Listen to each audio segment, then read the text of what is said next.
Today I'm here to present the problems with illegal fishing in the world. How much fish do you eat every week? In a recent market research study, it was found that 33% of Americans eat fish at least once a week. Now, Americans are some of the lowest consumers of fish in the world.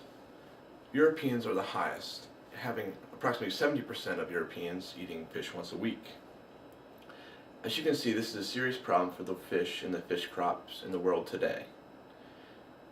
In a recent London article, it found that 100 million tons of fish are sold every year, with Europe being it's the largest market for that, at $20 billion a year. Now, this is only an even greater incentive for fishermen to hunt for more and more fish and to compete for more and more money. Now, the problem is that that strict regulations and rules are not enforced by governments today. A cause of this is that 50% of the fish in the world are caught off the shores of developing nations.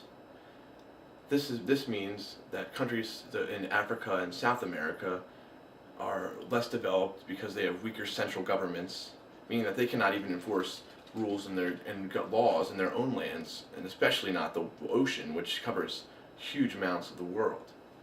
Now, the problem is that larger countries such as China and France send fleets out in the world into these developing nations, and the coast of these developing nations, and hunt for these fish. Now, these developing countries don't know that they're even there for the most part, because these fleets fly flags of the nations, of the waters they're in, to avoid confrontation. And of these 90 million fish that are caught every year, 30 million are actually wasted and thrown back into the water dead after they've been inspected, and they cannot be sold because they have hook marks in them, or they're too small to even be sold for money. So this itself is a wasteful amount of the fish that are being taken out of the ocean's water. Today, there are some solutions to this problem. A recent policy developed, which started in the 1970s by Australia and New Zealand, is called catch shares. This system secures a certain amount of fish crops that fishermen are to receive every year. This is done so by recent data and developed by very qualified scientists. And these numbers are given out to all fishermen. Now, these fishermen are given an equal share of crops.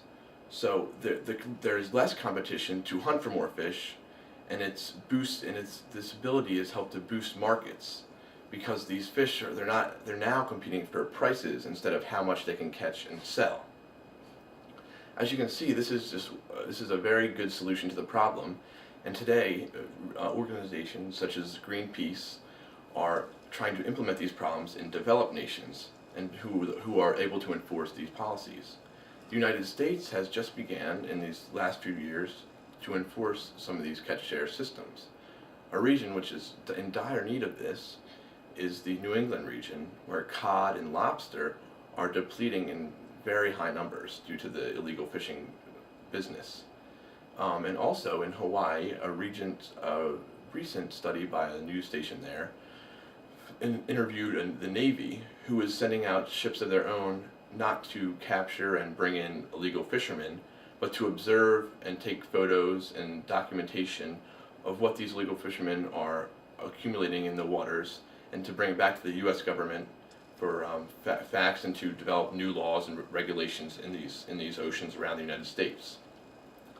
Now, for this to happen and illegal fishing to start to slow down, there'll be both the need on the government and the people to take place. Developed nations such as the United States and those in Europe need to first take a stance, because they have these strong central governments in place to enforce these regulations. As you can tell, these catch share systems are working great and have been in Australia and New Zealand, as they've been there for decades. Now, it is only about time that these well-developed nations are starting to bring in these new policies into their government. The system, a good example of where these problems are most significant, as I've said, in developed nations, would be in Las Palmas in the Canary Islands. This is one of the largest international seaports in the world. And for the 360,000 tons of fish that come in there every year, they only have 5 inspectors to inspect these fish. This means that one for each inspector has to inspect 70,000 tons of fish every year. As you can see, this is an absurd number and totally inappropriate to the amount of fish that are being brought through these ports. All that has to be done in these countries is for the people and the governments to realize how this is affecting the environment and their food chain. Also, it's not just affecting the oceans and coral reefs and things which are depleting at a very fast rate, but also people in these developing nations where these fish are being hunted have relied on years of fish for their food, as they cannot afford things due to, because of poverty and homelessness.